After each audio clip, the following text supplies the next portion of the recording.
تو اسرائیل کو بھی خدا مانتا ہے. کتنے خدا مانے ہیں, کتنے خدا بنا رکھے ہیں. دوسروں پہ شرک کا الزام رکھنے والوں, تم اتنے خدا مانتے ہو. پھر اگر کہتے ہو کہ اسرائیل خدا نہیں تو ماننا پڑے گا اللہ کا علم ذاتی ہے, بندوں کا علم عطائی ہے.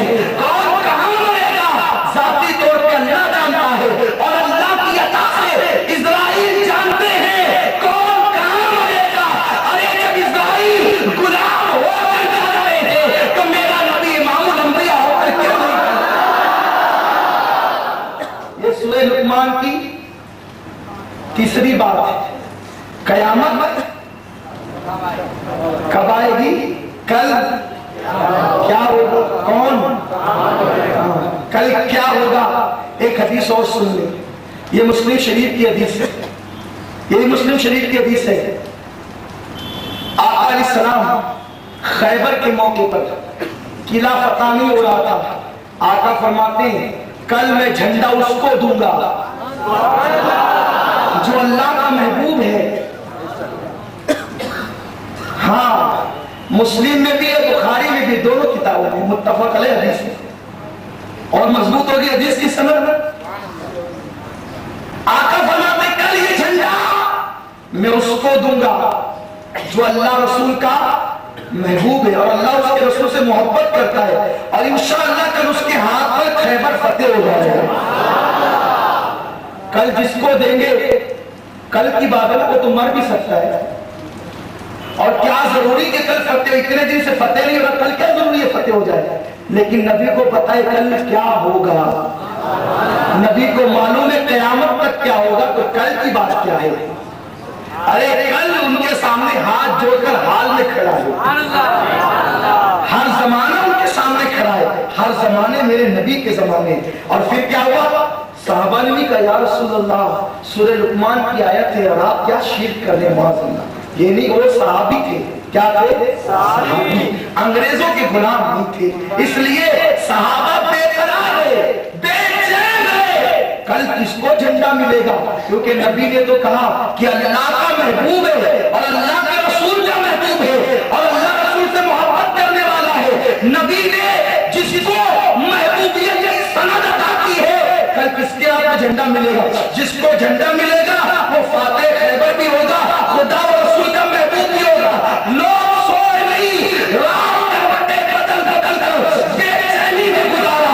کچھ تو مصلی پر بے چین تھے, کچھ تو بستر پر بے چین تھے. صبح ہوئی نبی کی بارگاہ میں آئے, کوئی کہتا تھا حضور مجھ پہ کرم کر دیں گے, میرا بیڑا پار ہو جائے گا, محبوبیت کی سند مل جائے گی. ارے محبوب خدا, اس کو محبوبیت کی سند میں اس کی شان کیا ہوگی. بہرحال سب آ گئے, سب آئے, لیکن جس کو جھنڈا ملنا تھا وہی نہیں آیا.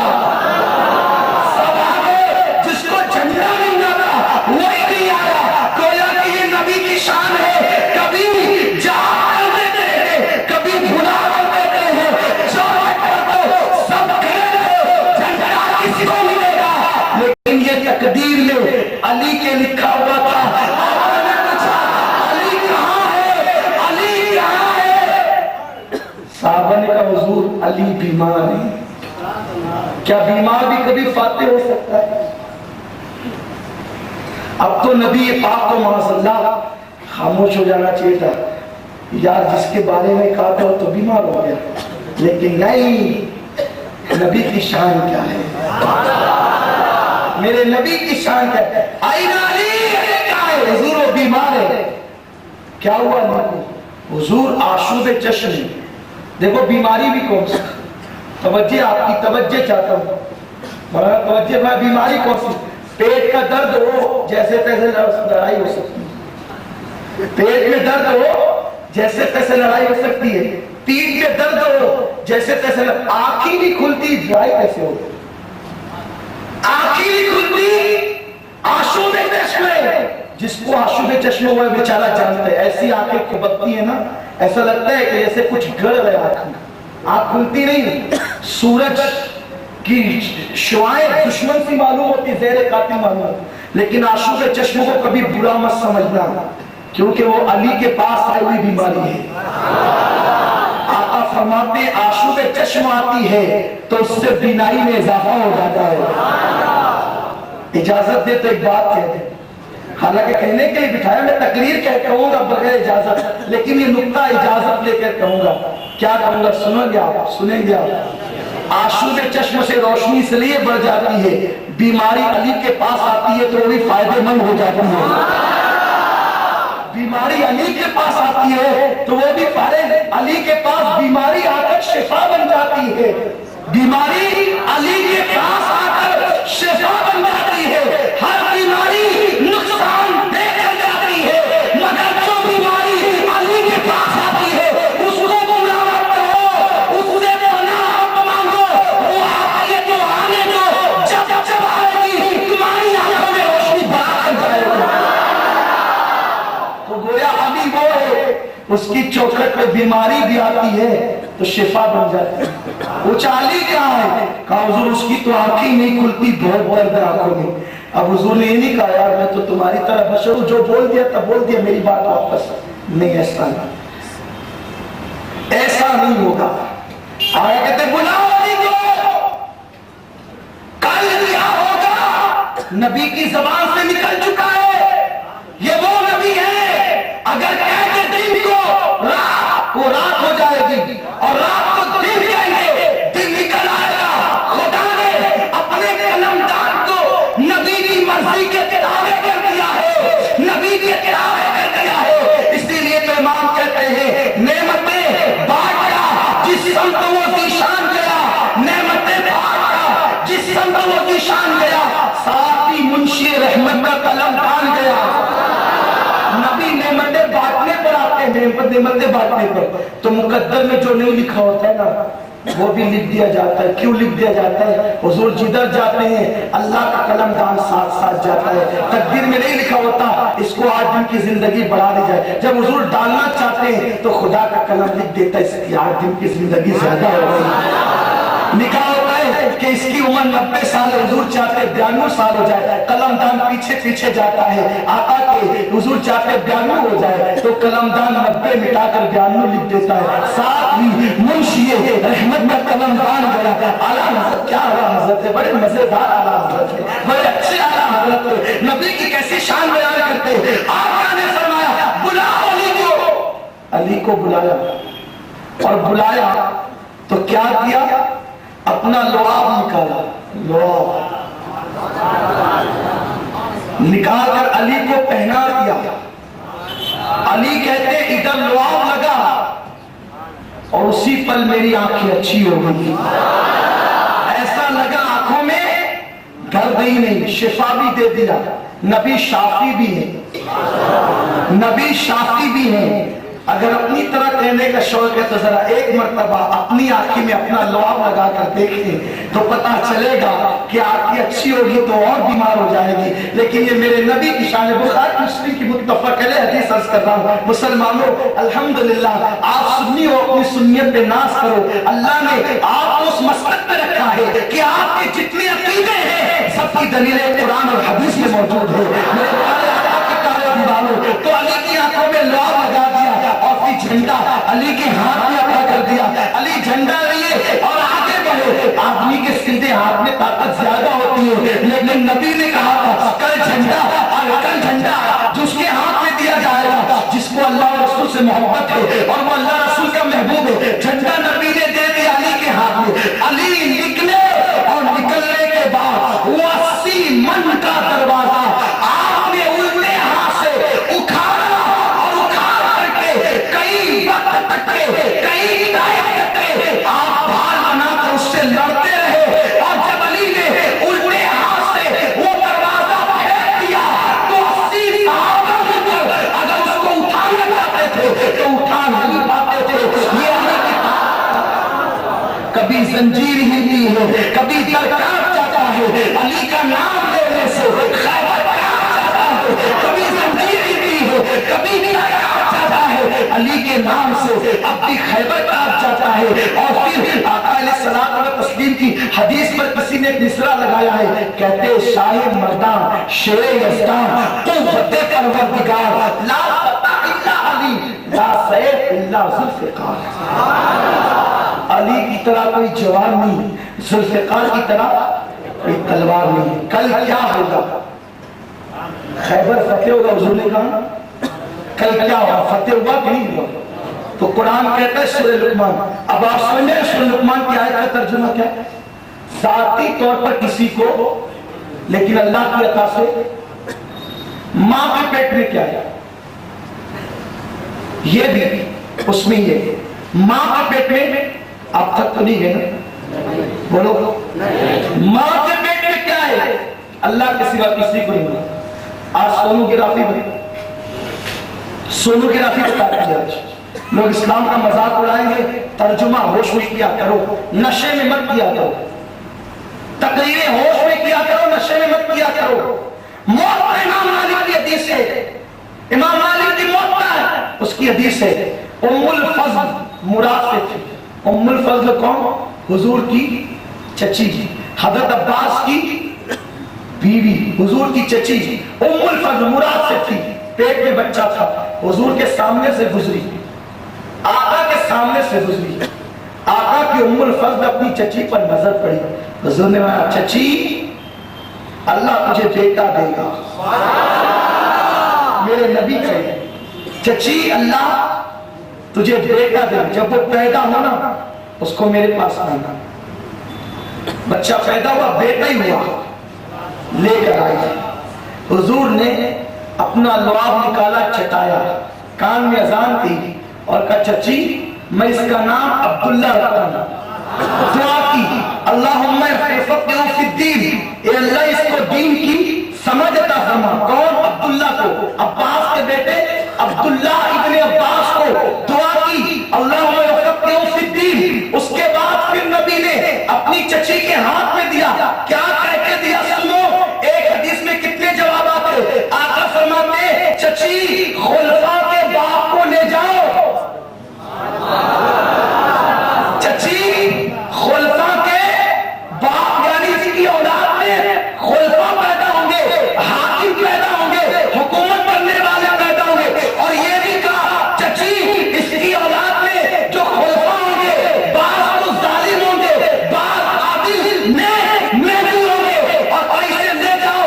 ارے ایک دن کا بچہ ہے. آقا کہہ رہے یہ خلفاء کا باپ ہے. کل مر گئے تو کیا ہوگا؟ خلفاء کا باپ کیسے بنے گا؟ لیکن میرے نبی باپ کے پیٹ میں کیا یہ جانتے ہیں؟ کل کیا ہوگا کل نہیں. کہا صدی میں کیا ہوگا یہ بھی جانتے ہیں. کہا خلفاء کے باپ کو لے جاؤ.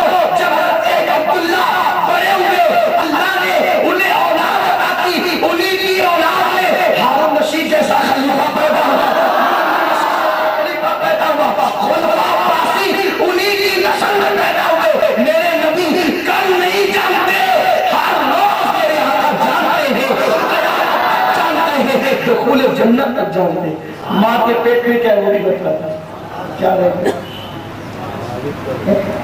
بارش کا ہاں بارش کب ہوگی یہ کہتے ہیں اللہ کے سوا کسی کو نہیں مانتا. اور قرآن کہتا ہے کہ جب بارش ہوتی ہے نا، بارش کیسے ہوتی ہے؟ بادل کو ہانک کے فرشتہ لاتا ہے اور لاتا ہے تو کب برساتا ہے اس کے ٹائم پر برساتا ہے. بادل کو لاتا ہے فرشتہ، کب برساتا ہے؟ اس کے ٹائم پر برساتا ہے. تو اللہ کے سوا جب کسی کو نہیں معلوم بارش کب ہوگی تو فرشتہ ٹائم پر کیسے برساتا ہے؟ یعنی عام فرشتے کو بھی بارش کا علم ہے کہ بارش. تو جب عام فرشتے کو علم ہے تو میرے نبی کو علم کیوں نہیں ہو سکتا؟ اور نبی تو نبی ہے، فرشتہ تو فرشتہ ہے. ارے یار ماہر موسمیات کہتے ہیں کہ کل اتنے بجے بارش ہوگی اور اکثر ہوتی ہے. ماہر موسمیات کہتے ہیں اکثر ہوتی ہے. آئیے اس سلسلے میں ایک روایت پیش کر دوں، حالانکہ عنوان سے متعلق ہے لیکن بات میرے اعلیٰ حضرت امام احمد رضا کی ہے، نبی کے سچے غلام کی ہے. بات یوں تھی، ایک مولانا صاحب تھے جن کو علم نجوم سمجھتے ہیں نا، ستاروں کے ذریعے سے حساب کر کے پتہ لگایا جاتا ہے کب کیا ہوگا؟ تو وہ اعلیٰ حضرت کے زمانے کے عالم تھے، اعلیٰ حضرت سے دوستی تھی، اعلیٰ حضرت کی بارگاہ میں آئے، اعلیٰ حضرت مذاق کے موڈ میں تھے، ان سے مذاق کرنا چاہتے تھے، کہا مولانا یہ بتائیں بارش کب ہوگی؟ مولانا نے کہا حضرت میں کیا بتاؤں؟ آپ نے فرمایا مولانا آپ کے پاس علم نجوم موجود ہے، حساب کر کے بتاؤ بارش کب ہوگی؟ مولانا آگے چکے علم تھا، علم نجوم تھا، نکالا کاغذ قلم نکالا، حساب کرنے لگے، حساب کیا، حساب کر کے رکھا، کہا حضور اس پورے مہینے میں بارش نہیں ہوگی، یہ ستاروں کی چال بتاتی ہے، علم نجوم بتاتا ہے کہ پورے مہینے میں بارش نہیں ہوگی۔ کہا دیکھیے حساب میں غلطی ہوئی ہوگی، ٹھیک کر لیجئے۔ کہا نہیں پورا پورا حساب ہے، کہا دیکھ لو، دیکھا پھر کیا، کہا نہیں صحیح حساب، ایک مہینے تک بارش نہیں ہوگی۔ کڑاکے کی گرمی تھی یوپی کی، اور ہندوستان کے اعتبار سے بارش کا موسم بھی نہیں تھا۔ کہا مولانا آپ کو علم نجوم کہتے ہیں مہینے پر بارش نہیں ہوگی؟ کہا نہیں ہوگی حضور نہیں ہوگی۔ کہا ایک بار دیکھ لو، ہو سکتا ہے حساب میں غلطی ہوئی، پھر دیکھا، کہا نہیں صحیح ہے، 3 بار دکھوا لیا، کہا مہینہ بھر نہیں ہوگا، نہیں ہوگی۔ اعلیٰ حضرت رضی اللہ عنہ فرماتے ہیں آپ کہتے ہیں نہیں ہوگی، لیکن میرے ایک سوال کا جواب دیجیے۔ کہا گھڑی میں کتنے بج رہے ہیں؟ پہلے وہ گھڑی ہوتی تھی نا پرانی، وہ گھنٹی والی، اور اس کے کھڑکی ہوتی تھی، وہ پرانے گھروں میں ابھی بھی ہے، ابھی کم نظر آتی، لیکن جہاں پرانا سامان سنبھال کر رکھتے ہیں وہاں لٹکی ہوتی ہے، ابھی بھی کھڑکی لگی ہوتی تھی، کانچ کا دروازہ، جب چاہو کھولو جب چاہو، وہی گھڑی اعلیٰ حضرت کے گھر میں پرانا دور تھا لگی ہوئی تھی۔ کہا کتنے بجنے کا؟ 10۔ 12 کتنے بجے؟ 12 کتنے دیر کے بعد بجیں گے؟ کہا ٹھیک 2 گھنٹے کے بعد 12 بجے۔ کتنے گھنٹے کے بعد؟ جواب صحیح کہ غلط؟ صحیح ہے، صحیح ہے نا؟ میں پوچھ رہا ہوں کہ آپ کا دماغ نہیں ہے یا کہیں اور بھی چلا ہے، کیونکہ تقریر لمبی ہوتی ہے تو آپ لوگ پھر تھوڑا سا گھر گھوماتے ہیں، ایسا نہیں ہونا چاہیے۔ اور مسجد کا آپ ادب کیا کریں، کہاں لگا کہ کبھی نہ سا کریں۔ میں مولانا کو 10 بجے 12 کب بجیں گے؟ کہا ٹھیک 2 گھنٹے کے لیے۔ اعلیٰ حضرت اٹھے تھے، اٹھنے کے بعد ٹیبل رکھا، اس پہ کھڑے ہو گئے، دروازہ گھڑی کا کھولا اور ایسے ایسے 2 مرتبہ گھمایا اور بڑا کاٹا 12 پہ، چھوٹا کاٹا 12 پہ۔ جیسی وہ کاٹا ہے ٹن ٹن کر کے وہ 12 گھنٹیاں، اعلیٰ حضرت مسکرانے کا مولانا دیکھا آپ تو کہہ رہے تھے 2 گھنٹے کے بعد 12 بجے گی، ابھی 12 بج گئے۔ مولانا نے کہا حضرت آپ مذاق فرما رہے ہیں، ارے بھائی یہ گھڑی پر آپ کا اختیار ہے، آپ جب چاہیں جو بجا دیں۔ اعلیٰ نے کہا مولانا جیسے گھڑی پر میرا اختیار ہے ویسے بارش پر میرے اللہ کا اختیار ہے، بارش پر میرے اللہ کا اختیار۔ آپ کہتے ہیں 1 مہینہ بعد بارش نہیں ہوگی، اللہ چاہے تو اسی مہینے میں ہوگی انشاءاللہ، اور پھر کہتے ہیں اسی مہینے میں کیا، اللہ چاہے اسی ہفتے میں ہوگی، اور کہتے ہیں اسی ہفتے میں کیا، اللہ چاہے اسی دن ہوگی، اور پھر پورے کے سباق میں کہتے ہیں میرا نبی قابل قدرت ہے، میرا خدا قدرت والا ہے، اللہ چاہے گا ابھی اسی وقت بارش ہوگی۔ یہ کہنا تھا دھوپ ختم ہو گئی، کالے کالے بادل آ گئے اور پورا بریلی جنگل ہو گیا۔ تم تو کہتے ہو خدا کے سوا کسی کو نہیں معلوم، ارے نبی کے غلاموں کو بھی پتہ چلتا ہے بارش کا۔ یہ 5 باتوں کا پتہ آپ کو چل گیا تو اللہ ذاتی طور پہ جانتا، قرآن کیا ہے حق ہے، اللہ ذاتی طور پہ جانتا ہے، اور ہمارے نبی اور نبی کے غلام، بات سمجھ میں آ گئی؟ اور ابھی اس کا نمبر نہیں آیا مگر وقت کافی ہو چکا، اس لیے اللہ تعالیٰ ہم سب کو کہنے سننے سے زیادہ عمل کی توفیق عطا فرمائے۔ سب کے بات سمجھ میں آ گئی؟ حروف مقطعات حضور جانتے ہیں کہ نہیں جانتے؟ الحمدللہ حضور جانتے ہیں، اور وہ کیا ہے؟ ہاں یاد رکھیے نا، کیا ہے؟ اللہ اور محبوب کے درمیان کوڈ ورڈ ہے۔